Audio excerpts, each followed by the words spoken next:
485 વર્ષનો પ્રશ્ન પડ્યો.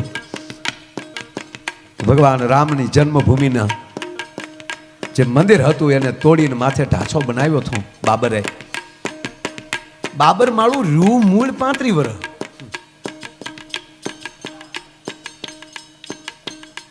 ઇતિહાસ ગવાહ છે. ખૂબ પ્રયાસો થયા, ખૂબ સનાતનીઓ મરાણા, પણ ત્યાં સુધી ન પહોંચી શક્યા. 2024માં આપણી ગરવી ગુજરાતના પનોતા પુત્ર, આપણા બધાયના હૃદયમાં જેનું સ્થાન છે એવા માનનીય યશસ્વી વડાપ્રધાન નરેન્દ્રભાઈ મોદીએ સાહેબ 1924માં અયોધ્યાનું મંદિર આપણે પૂરું કરીને પૂર્ણ કર્યું અને હમણાં થોડાક સમય પહેલા એની ઉપર ધજા ચડાવી. અને હરિદાદા અમે એટલા બધા ભાગશાળી છીએ કે જે ધજા દંડ બન્યા અમદાવાદ, અને એ ધજા દંડને જેથી અહીંથી અયોધ્યા મોકલવાનું હતું પ્રસ્થાન, ત્યારે ધજા દંડની પૂજા કરવાનો અવસર તમારા માયાને મળ્યો. મને આનંદ એ વાતનો છે. મને હેલી RSSના વડીલોનો ફોન આવ્યો, મને કે તમારે પૂજા કરવાનો. મેં કીર્તિભાઈને ફોન કર્યો, હાજર છો? મને કે હા. હું કહું તો મોકો છે મારા બાપ. અમે બે ભાઈએ એ ધજા દંડની પૂજા કરી. આ મોબાઈલ યુગ, હું તો જાહેર જનતાને પગે લાગીને કહું કે કોઈ બીજા વ્યસનોમાં હશે એમાં કેટલું નુકસાન થાય મને ખબર નથી, કારણ કે બીજા વ્યસન મને નથી. કારક બીડી પીવું છું, જે હોય ખુલ્લામ કહેવાય ને. અને જાહેરમાં જે નબળાઈ હોય એ જ જગતને કહો તો કોક આપણી ચિંતા કરશે ને એમાં આપણે બહાર આવશું. પણ આ મોબાઈલનું વ્યસન જે બધાને થઈ ગયું એને તો હાવ મારી જ નાખ્યા. કોઈ કોઈનું નથી રે, કોઈ દાદા ખૂણામાં બાપુજી હોય ને તે ભાભાઈ બેઠો, અને ઓલું ટાબરિયું ઘોડિયા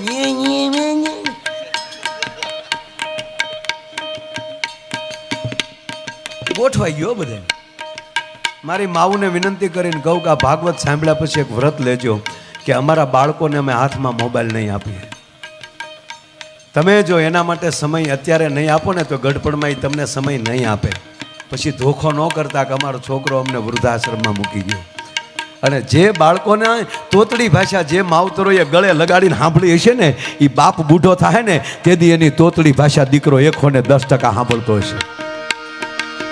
આ તો રોયો, રડવા મળ્યું નથી, મોબાઈલ દીધો નથી. બેચને તો કોણે બાપાએ કીધું તું લગ્ન કરી એમ? ત્યારે તો ફેરા ફરવાવી આવ્યા હતા. એક દીકરી હારે જાતી હતી ને આખું ઘર રોતું. બોલો, રડે ને દીકરી સાસરે જાત ના રડે?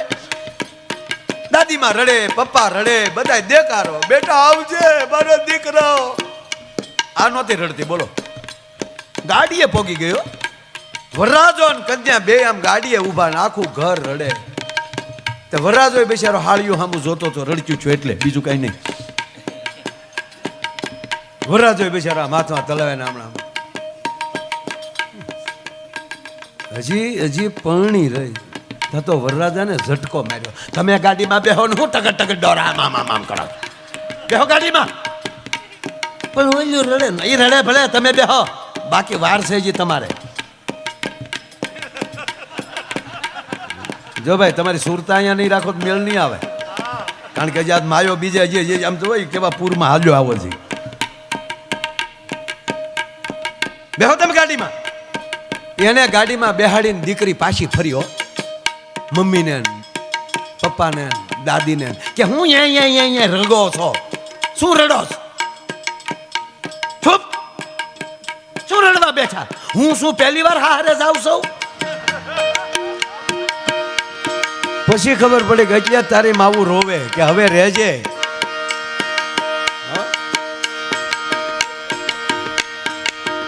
સંસ્કારને આવતાય પેઢિયું લાગે ને સંસ્કારને જાતાય પેઢિયું લાગે. એટલે મને અમુક વાતો ને અમુક આનંદ એટલે આવે સાહેબ, જેમ માણસ મીઠું બોલતા હશે ને આમાંથી બહાર નીકળે. હા, વધારે દાદા મેં મોબાઈલ બંધ રાખું, બધા વિષ્ણુભાઈ બધા સાક્ષી.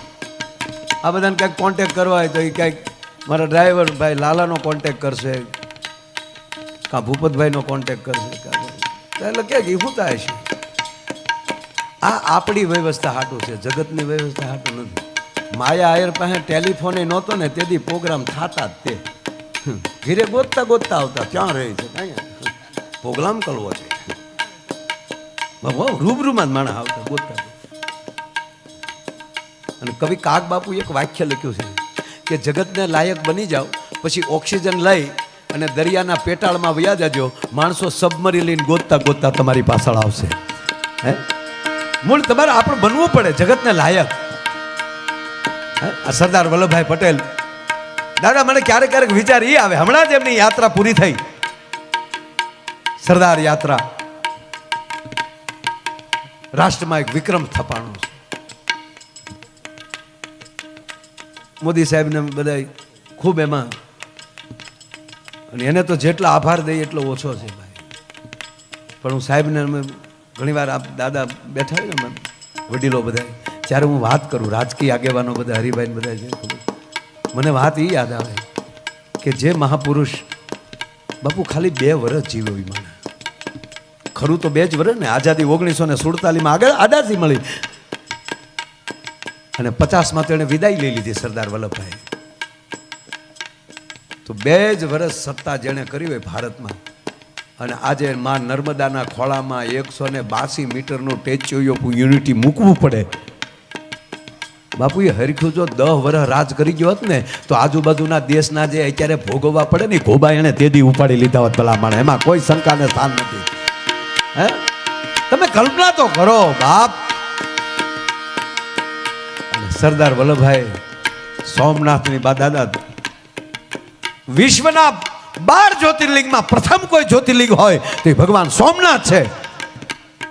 અને 1947 1 ડિસેમ્બરે એ માણસે યાત્રા કરી સોમનાથની, અને ખંડેર હાલતમાં મંદિર જોયું. અને ત્યારે દાદા ભીષ્મ પછી રાજકીય ક્ષેત્રમાં દાદા ભીષ્મ પિતા પછી જો કોઈ પ્રતિજ્ઞા લીધી હોય રાજકીય ક્ષેત્રમાં તો એ મારો સરદાર વલ્લભભાઈ પટેલ હતો. અરબ સાગરના નીરને હાથમાં લઈને એટલું કીધું કે હજી થોડાક જ મહિના થયા છે અને આ રાષ્ટ્રનો અખંડ ભારતનો હું ઉપવડાપ્રધાન બન્યો છું અને સેનાપતિ બન્યો છું. ગૃહમંત્રી એટલે સેનાપતિ ભારતનો. એક ભારતનો સેનાપતિ પ્રતિજ્ઞા લે છે કે પહેલું કાર્ય કરીશ તો મારા ભગવાન સોમનાથનું મંદિર બનાવીશ. મહમ્મદ ગજનીએ 7 વાર તોડ્યું હતું બાબુ, એ પછી કોઈ નહોતું બનાવી શક્યું. એ બનાવનાર કાંઈ હોય તો એ આપણા સરદાર વલ્લભભાઈ પટેલ, જેને ભગવી ધજાને ફડાકા મારતી સોમનાથના મંદિર ઉપર કરી અને હાલમાં પણ સોમનાથના દર્શન કરીએ એ પહેલા સરદાર વલ્લભભાઈ પટેલના ટેચાના દર્શન થાય. અને એવી જ રીતે 485 વર્ષનો પ્રશ્ન પડ્યો. ભગવાન રામની જન્મભૂમિના જે મંદિર હતું એને તોડીને માથે ઢાંચો બનાવ્યો હતો બાબરે. બાબર માળું રૂ મૂળ 35 વર્ષ.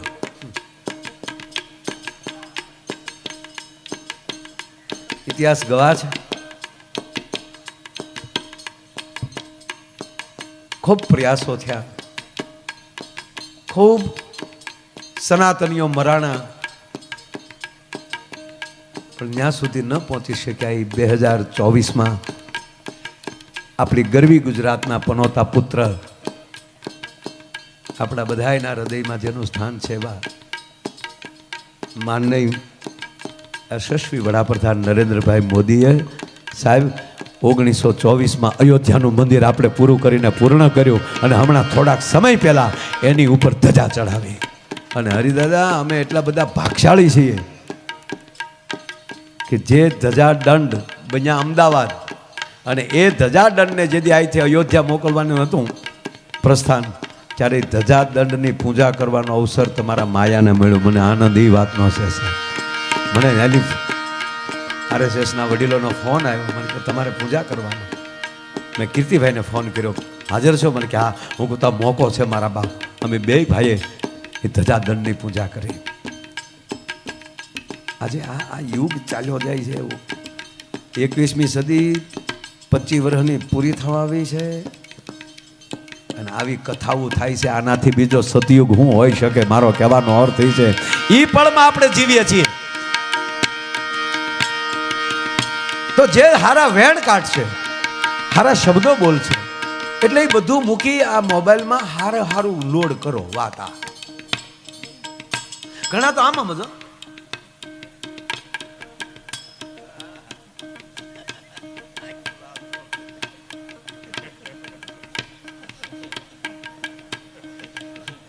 ઈ આમ હું કામ કરતા છે, એમાં હું આવ્યું હોય છે ત્યારે. અને હવે તો કઈક એવા કાચ આવ્યા એની સિવાય કોઈ જોઈ ન શકે છે ને ભાઈ. એને શું કહેવાય? મારા દીકરાઓ તમારો અનુભવ તો લાગે હે. ફટદીન બોલ્યા કેવી પ્રાઇવેરી. મને પછી અંગ્રેજી આવડે નહીં. આ છોકરા એટલે અંગ્રેજી આવડે, હું હરિભાઈ બોલું નહીં. ડોક્ટર હું આખો પ્રોગ્રામ ઇંગ્લિશમાં કરી શકું પણ ન કરું. હું કામ? હું અહીંથી બોલું તમે ન સમજો મારે હું કામ ધંધો કરવો જોઈએ? મારું અંગ્રેજી બહુ હાર્ડ પડે. હું અમેરિકા ઉતરું તો ઇમિગ્રેશન વાળા મારું અંગ્રેજી નથી સમજી શકતા, બીજાને બોલાવે કા શું બોલે છે એટલા બોલે હા ફટા તો હું નો હા વાય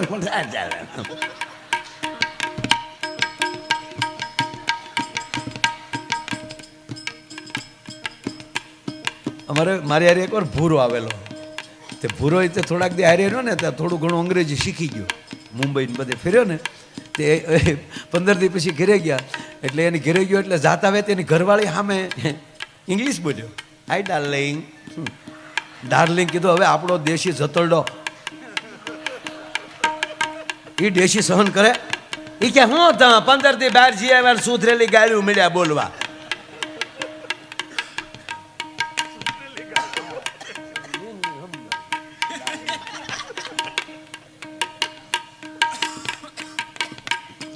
ત્યારે એને કીધું કે ગાળ્યું નથી થતો, ડાર્લિંગ એટલે વાલી. ઓ એની પત્ની કે એવી મને થોડી ખબર તો તમ તારે કહેજો નહીં. પછી તો જામ્યું એટલે જામમાં વાળું જામ્યું. વાડીએ જાય તો કે ડાર્લિંગ ભાત લેતા આવજો, ડાર્લિંગ સા લેતા આવો. 15 દી હરીભાઈ હાલ્યું. 16મે દિવસે એની પત્ની ખીજાણી કે ખબરદાર હવે જો મને ડાર્લિંગ કીધી તો. કેમ? કે આપણી વાડીએ જો માણસ રાખ્યો ને હા એ મારું નામ સમજે. ઈ આજ બપોરે કહેતો તો ડાર્લિંગ મારા ભાઈને કહેજો ને મને પગાર કરી દે. નો શાળા કરાય, કરતા હોય છો કીજીએ વરના કજીએ કાબા. એટલે આ મોબાઈલ મારી નાખે છે. ખરેખર આપણે જોઈને દાદા તો આમ ગાડીમાંથી સારું છે ડ્રાઈવર સાલું ઓલે. બાકી ગાડીમાં જેટલા બેઠા હોય આપણે જોડે જતા ગાડીમાં બેઠા આમ જ કરતા. અને મને એ નથી સમજાતું કે એવું અંદર શું હોય કે લોક રાખવો પડે. એમાં તમે શું ખજાનો રાખો છો? એક જણાને જમરાજા લેવા આવ્યા. ઓલો ઓફિસે બેઠેલો.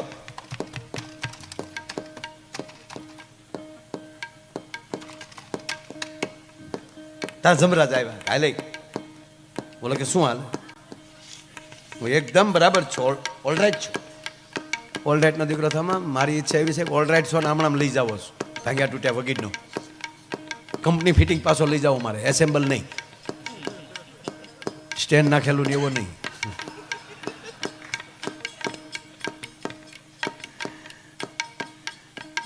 સાહેબ ખરેખર કહું, શરીરના ભગવાન તો ડોક્ટર છે. ડોક્ટર કૃષ્ણ છે. ભીષ્મને રોમે રોમે બાણ લાગ્યા હતા ને ભગવાન કૃષ્ણ આવી ગયા ને પછી કીધું કે હવે પીડા થાય તા કે હવે નથી દુખતું. મહાભારત સાક્ષી છે. એમ ગમે એટલું દર્દ હોય ડૉક્ટર આવીને ઊભા રહી જાય ને પછી પૈંડ પીડા વહી જાય. અને જેટલી પૈંડ પીડા છે એટલી જ અંદરની આત્મપીડા છે, મનની પીડા છે. એ મનની પીડાઓના ડૉક્ટર અહીંયા હામાં બેઠા છે સાહેબ. એનાથી તમારી મનની પીડાઓ વયો જાય. ભાગવત સાંભળી લેજો, રામકથા સાંભળી લેજો, એ તમારી મનની પીડાને દૂર કરી નાખશે. એટલે તમે બે સર્જનો અહીંયા બેઠા છો. એટલે હારા માણસને સર્જન કહેવામાં આવે છે, ભૂસમારુને સર્જન કહેવામાં આવતા નથી. નગર કહેવાય એક સર્જને 30 કરોડનું બૂચ મારી દીધા. અને આપણા વડીલો કેટલા હરિબાબા આપણા વડીલો કેટલા ભલે અભણ હતા પણ કોઠાહૂજ કેટલી હતી. તેથી આપણે નાના નાના હતા ને તેથી આપણને ભલામણ કરતા કે છોકરાઓ આલ્યા માલ્યા પાસે નો બેહતા. તેથી એને ખબર હતી કે વિજય માલ્યા બૂસ મારવાનો છે. પણ મોબાઈલ આમ જો એક જણો આમ કરતો ને ઘીરે જતો 15મા ફ્લોરમાં રહેતો હતો.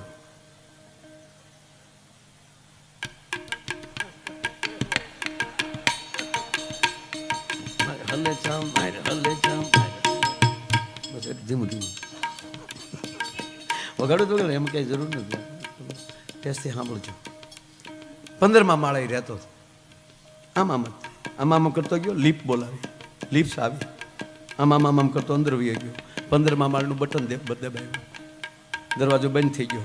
એ આમ લીફ ઉપડી, પણ વચ્ચે કોકને આવું જવું એટલે બટન દબ્યું હોય ને. એ 8મા માળે કોકે બટન દબેલું, ત્યાં લીપ્સ ઊભી રહી. આને એમ કે 15 થઈ ગયા. એ આમ કરતો ઉતરી ગયો. જવાનું હતું 15:45માં, 8:45નો બિલ દબાવ્યો. એ જ ખૂણાનો ફ્લેટ. અંદરથી બેને આમ કરતા દરવાજો ખોલ્યો. ઓલો આમ કરતો અંદર વહી ગયો. એ આમ કરતો સોફે બેસી ગયો. ઓલા બેન આમ કરતા રસોડામાં વહી ગયા. એ ઓલા સોફે બેઠો તો ઓલા બેન આમ કરતા પાણી લાવ્યા. ઓલે આમ કરતા પાણી પી લીધું.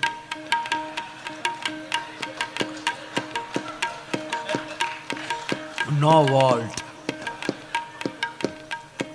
પાણી પી લીધું. બેન પાસે આમ કરતા રસોડામાં વહી ગયા. બેન રસોડામાં, ભાઈ સોફામાં. હવે હતો 15:45, બેઠો હતો 8:45માં. સમજી ગયા ને? એમાં 8:45 આવ્યો. એ આમ કરતો જ આવ્યો અને એણે ડોરવેલ દબાવ્યો. ડોરવેલ 8:45, 15:45 દરવાજો ખોલ્યો અને 8:45, 15:45 જોયો તો 8:45 ને કહ્યું ઓહો મારે મોબાઈલમાં કોકની ઘીરે અવાઈ ગયું. સોરી કરીને મૂળ મુદ્દો વયો ગયો. બોલો લ્યો. હા એને બુદ્ધિ ન કહેવાય બાપ. હે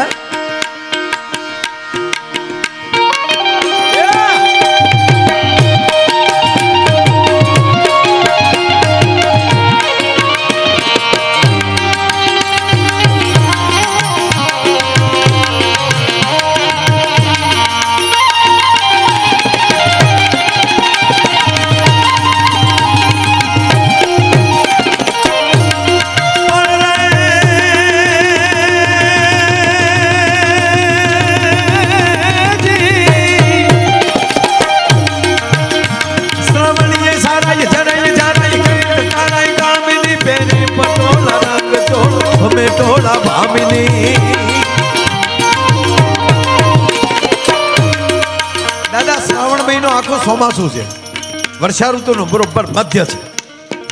પણ મારા કૈલાસ વાળાએ આખા મહિનાને મેળો કરી નાખ્યો.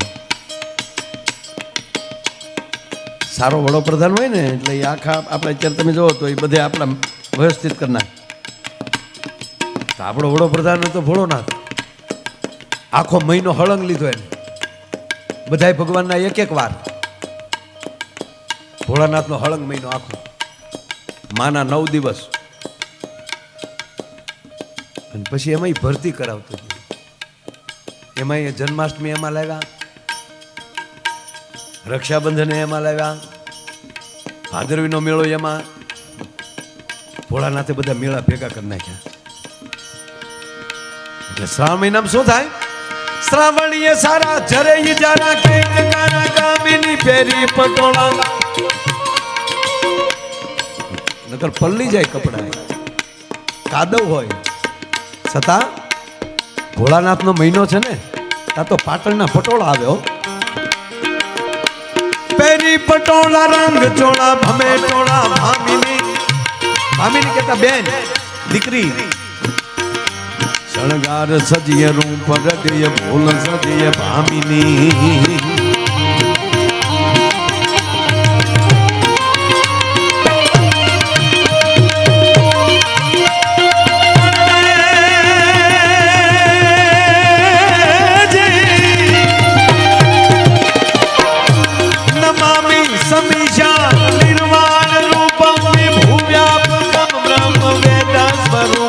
निजम निर्गुणम निर्विकल्पम निर्हम चिदाकाशमाकाशवासम भजेहम।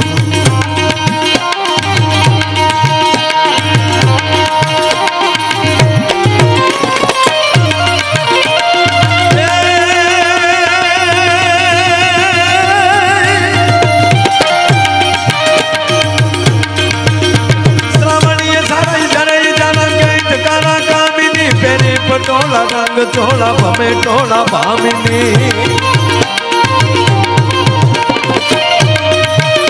संगार सजे रूप रजिए बोल सजे भामिनी भरपूर जोबन माय भवन कहे राधा कानन जी कहे राधा कानने जी कहे राधा कानने जी कहे राधा कानने ये मारू मन मोर बनी धन गाट करे मन मोर बनी धन गाट करे।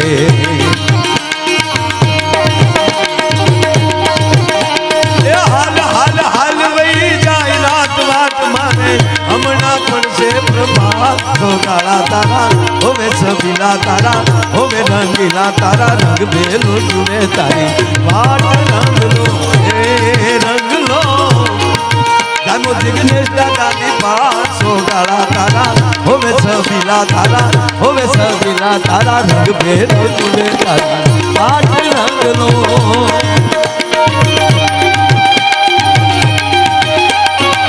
ये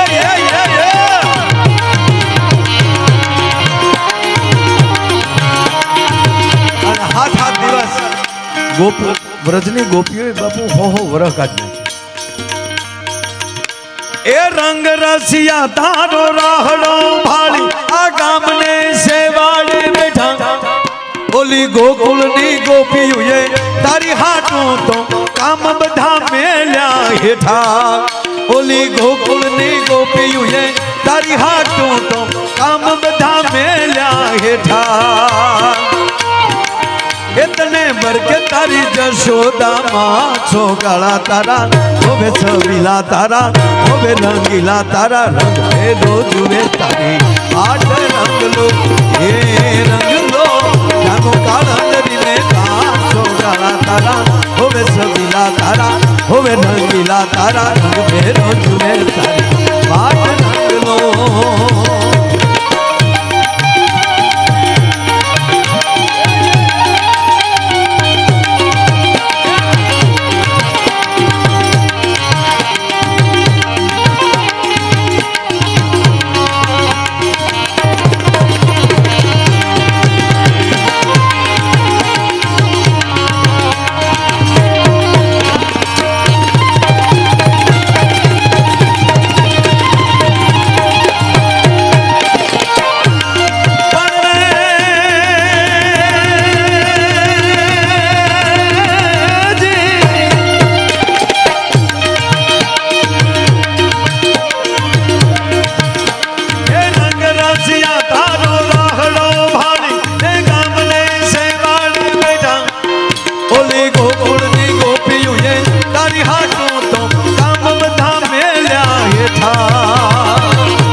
तारा होवे सबीला तारा होवे रंगीला तारा रंग भेदो जुए तारी आठ रंग लो ये रंग लो जानो काला अंदरी ने काछो गाला तारा होवे सबीला तारा होवे रंगीला तारा रंग भेदो जुए तारी आठ रंग लो ये रंग लो। मननी प्रशंसा शीतनी शांति दिलनी दातारी गुमडाने रोज एना टाઢિયા તાવને ટાઢ હેરડા અંદરથી મળે ને ફૂટવા તો પછી કેટલો ખર્ચો થાય માણા ન જોવે કાર્ય કરવું ઈ સિદ્ધ થાય છે। હા પણ જો પૈસા તો એક અત્યારે વ્યવસ્થા છે, આ જીવન નથી, પણ પૈસાને જે માણા જીવન બનાવતા શીખી જાય ને એના પરિવારમાં આવી ભાગવત બેસે, ઈ પરિવારના બોર્ડ લાગે વાત આ છે।